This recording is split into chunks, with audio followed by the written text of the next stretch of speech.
The Honda Jazz. Reliable, practical, cheap to run, but fun, exciting? No. But who cares? For 20 years, the Honda Jazz has been a very sensible choice of small car transportation. And now, this new 4th generation model promises to be even more sensible and practical than ever before. And still not particularly fun or exciting.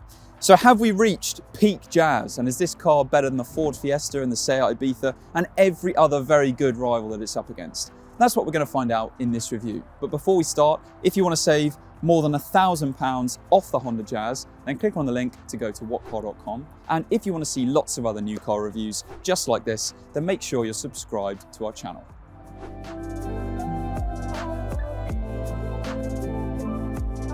So the big news with the new Jazz is that it is hybrid only. So no matter what version you buy, it's going to be powered by a 1.5 litre petrol engine and a small battery with 2 electric motors. The Jazz clearly has had a makeover inside and out, and a pretty big makeover as well. So now it's trimmed in some soft touch materials inside, it feels light and airy, and generally it does feel like a breath of fresh air really compared to a lot of other small car interiors like the Skoda Fabia and the Seat Ibiza, which just have lots more cheaper, harder feeling plastics than what you get in the Jazz. It's not perfect in here. There are still some cheaper feeling materials, particularly on tops of the doors here and on the top of the dashboard. But generally, this is a good interior. Now, this is as good as the Jazz can get because we're in an EX model, which gets this leather wrapped steering wheel and leather on the gear lever as well. But even still in this spec, it's not quite as plush as a Peugeot 208 or a Mini. They just feel slightly plusher than what you get in the Jazz. But still, considering that there are a lot of bland, uninspiring interiors in the small car class, like the Toyota Yaris, Ford Fiesta to a certain extent, the Jazz stacks up very well compared to lots of them. You also get quite a lofty driving position here in this car as well. So it's kind of like a small MPV driving position that you get. It's really high, you've got great visibility out the front. There's loads of glass up front here as well. And it adds to that kind of light, airy feeling that you have sitting in this car. Now, the fact that you do have quite a high driving position means that ultimately you don't feel like you're driving a hatchback. Now, that's going to be a good thing for some people and it's going to be a bad thing for some other people. But what's unquestionable is just how comfy it is sat in the driver's seat. You've got really supportive seats, you've got loads of adjustment in the steering wheel and in the seat itself. So it's very, very easy to get comfy and then stay comfy. What's also great is up front here, it kind of feels like the front of a van because you've got so many storage compartments all around the place. So you've got these cup holders on the dashboard, you've got a tray on the center console, you've got this central armrest with another cubby hole beneath it. You've got 2 glove boxes, one on the top and one on the bottom. The door bins are a bit thin, but still big enough for a water bottle. So even on the practicality side of things, it's impressive up front as well. On the entry-level models, you get a 5-inch touchscreen infotainment display, but we'd recommend going for mid-spec SR trim, which gets this bigger 9-inch touchscreen infotainment system. Now, it's certainly a lot better than older Honda infotainment systems, but it's not quite perfect. You get Apple CarPlay and Android Auto as standard, which is great, but it would be nice if the graphics were just a bit sharper and crisper. And the same goes for the standard digital driver display that you get as well. Yes, you can see the important information that's required, but it just seems a little bit fuzzy. It'd be better if it was crisper and the graphics were just slightly more attractive than they are. It's also quite easy for this display to look a bit cluttered and confusing too. And it's a shame that it's kind of flanked by this cheap looking plastic on either side of the screen. But what is great is that you get these really easy, simple dials and buttons to control the air conditioning, which is very easy to use on the move. One of the most practical features of the Jazz, and this will be familiar to people who've owned previous versions of this car, are the magic rear seats. So yes, just like other cars, you can fold these seats down to create more space for the boot, and it's very easily done in the Jazz.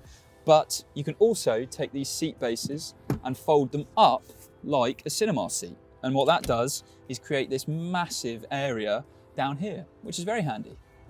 And when you're actually sat in these rear seats, you will simply not find another small car that's more accommodating for adults in the back. So I'm just under 6 foot, the driver's seat's in my driving position. I've got absolutely loads of legroom. What's also pretty good is that the floor kind of slopes up towards the seat in front of you here. So it gives you this kind of armchair style sitting position, which is just nice and relaxing. Headroom is also pretty good. So If I sit up, I've still got quite a bit of clearance above my head there. If I put my head right back on the headrest and sit up very straight indeed, then I'm just about touching the roof lining at the back here. And also the way that the roof kind of curves inwards at the sides mean that it does feel quite close to your head. But you've got to bear in mind that this is up against cars like the Ford Fiesta, the Seat Ibiza, the VW Polo, and compared to all of those cars, this is significantly better in the back by quite a long way. You also have space for 2 child seats in the back because of these Isofix mounts here. And what's also good is that the rear doors open quite wide, so it's easy to get in and out. The boot isn't quite so class leading as the rear seat space, but you can still fit 5 carry-on size suitcases into the back, which is the same number that you'll be able to get in a VW Polo or a Seat Ibiza. And you can see it's quite a tall boot here, but in other respects, this is a slightly odd shape because of these lumps in the floor and on the side as well. There's a small loading lip at the front, but it's not too big to have to load stuff over and pull stuff out. You also have some underfloor storage, which isn't massive, but still useful to have. So yes, the Honda Jazz does all the sensible things very well indeed. And on the road, it has low CO2 emissions. The fuel economy is really good as well. So actually, in genuine real world driving conditions, you should be able to achieve 56 miles per gallon, which is really good by any standard really. Now the Jazz is a regular standard hybrid.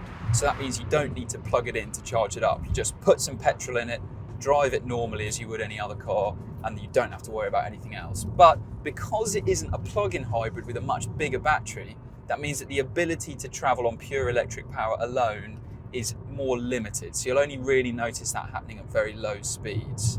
It actually has the same setup as the Honda HR-V. So if you want more information on that car, you can click the link at the top of the screen and watch our full review.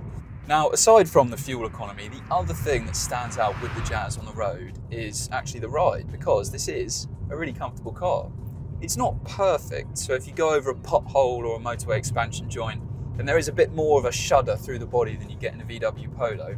But overall, this is a really nice, comfortable car, especially on the motorway, and it just generally feels nicely cushioned, very smooth.